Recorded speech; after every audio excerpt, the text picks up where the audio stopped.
Majora's Mask is one of the strangest games that I have ever played.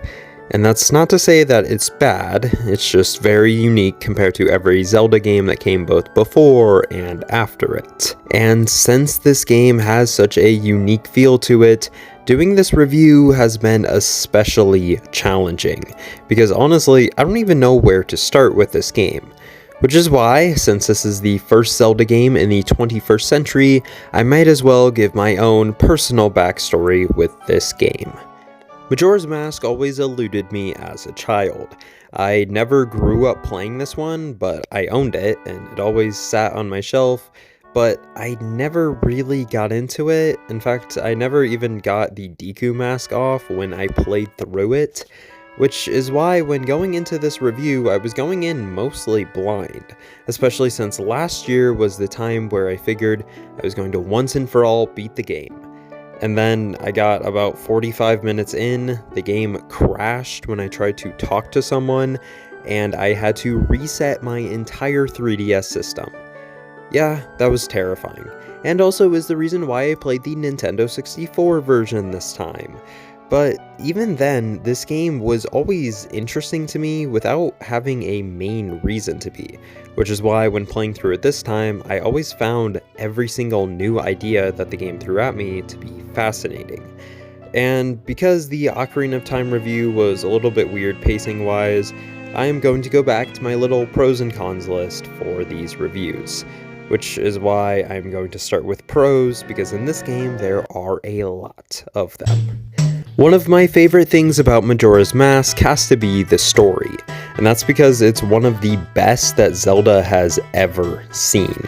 And that's because of the themes that are present all throughout this game. The theme of death is actually one of the main themes throughout the game, which may sound a little weird, but it actually fits really well in this style. In fact, two of the primary masks that you get in this game are from people who have died, and seeing small bits of their life just makes everything so much more interesting. But also, this concept of death and how someone lives their life is present all throughout the story, and it's a really interesting idea. But also the idea of relationships and connections that you make are also seen all throughout the story, and mostly in the villain's motivations and how Skull Kid got corrupted by Majora's Mask. This was a really interesting theme, and it was something that made me want to keep playing because I wasn't really sure how the story would use these themes next, and honestly was the primary backbone behind this game.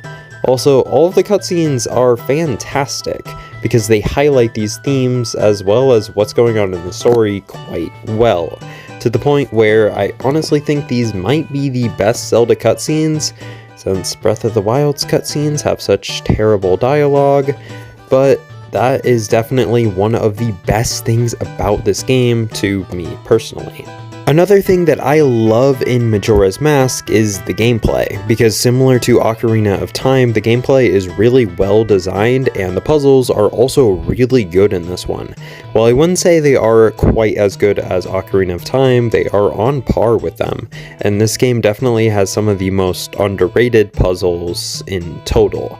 And while I'm mostly highlighting good things, in which I should also bring up that the music is really good, as it is in every Zelda game, there are some critiques that I have that more or less bump this one down a peg just a bit.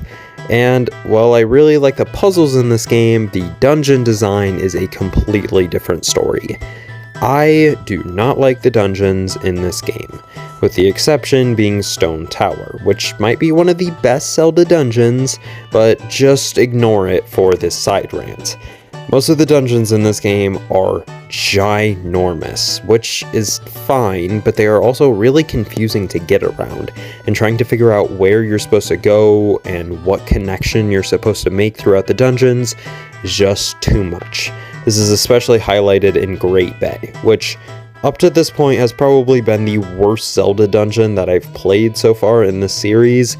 It's worse than the water temple. It is not fun at all.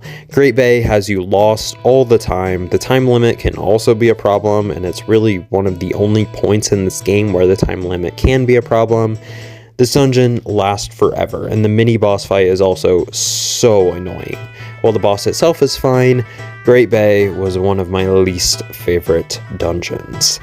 However, a lot of this is more or less taken down when it comes to Stone Tower, because Stone Tower is actually really innovative with its ideas of puzzles and also everything just going to chaos when the entire dungeon flips upside down. While the boss fight definitely takes longer than I would have preferred, it is still a really awesome dungeon that I wish was earlier in the game because it would have kept me playing longer rather than being at the end when I was already kind of tired. But still, Stone Tower is definitely a highly recommend Zelda dungeon.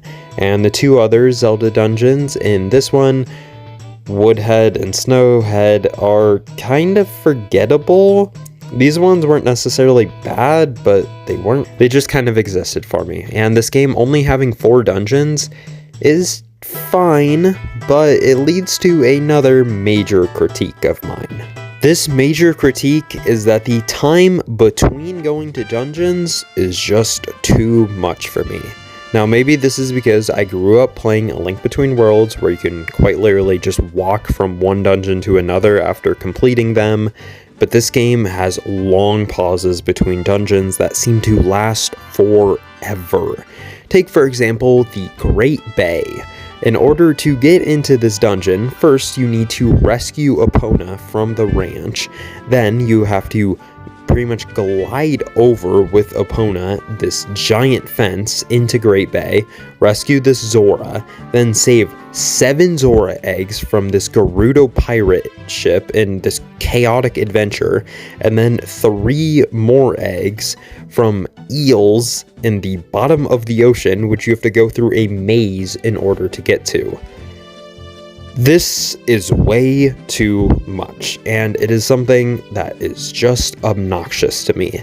And while not all of these before dungeon scenes were that bad, it was still really troubling. In fact, I would say that the Deku Palace, which is before Woodhead, the first dungeon, was the only one of these that I actually enjoyed, and that is not a good sign at all.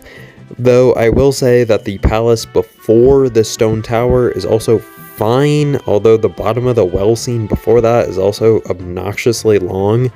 There is just too long of pauses between the dungeons, and while I understand having those since there's only 4 of them, it wasn't fun a lot of the time and kind of got on my nerves a bit. And while these sections weren't necessarily the worst things of any Zelda game ever, I didn't enjoy them.